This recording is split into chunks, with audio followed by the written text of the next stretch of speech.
The most important part of any keyboard or piano is, of course, the keys.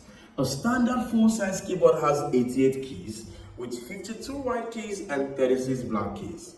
The white keys are what we call naturals. They produce the basic notes of the music alphabet: A, B, C, D, E, F, and G. You will notice they are arranged in a repeating pattern.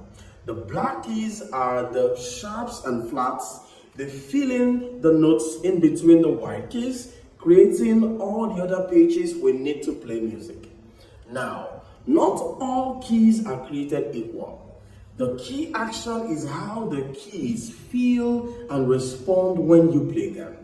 You might encounter a few different types. For example, we have the unweighted, or you can also call it the spring action keys. These are very light and easy to press. You find these on most entry-level keyboards. And then another one is the weighted, or you can call it the hammer action keys.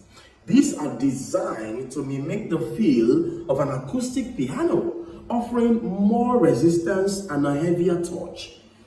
Another one is the graded hammer action. These are realistic keys on a grand piano with real hammer action hitting the piano strings. They have heavier keys in the lower register and lighter keys in the higher register.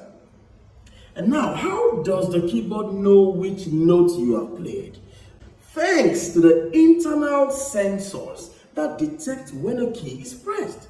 Unlike an acoustic piano, which uses strings and hammers, our electronic keyboard generates sound with some cool technology. The brain of the keyboard is its sound generator, also known as a rumbler. This component stores and creates all the different instrument sounds like piano, strings, and drums. The keyboard's performance is all controlled by its firmware, which is the software that tells it what to do. And finally, all the amazing sound is delivered to your ears through the keyboard's internal amplifier and speakers. Of course, if you want a bigger and loud sound, you can connect to your external speakers. All right, now let's look at the control center. This is where you find the controls and display. Your keyboard has buttons, knobs, and a screen that lets you choose different sounds, adjusting the volume, and even changing your settings. Over here, we have the modulation and pitch bend wheels. These are fun tools that let you change the sound in creative ways. The pitch bend wheel, for example, can make a note slide up or down in pitch, just like a guitarist might. Now, for the connections, your keyboard is a versatile instrument with a bunch of different ports for connecting to other devices. Now, let's take the power supply. This is where you plug in the power adapter to turn it on.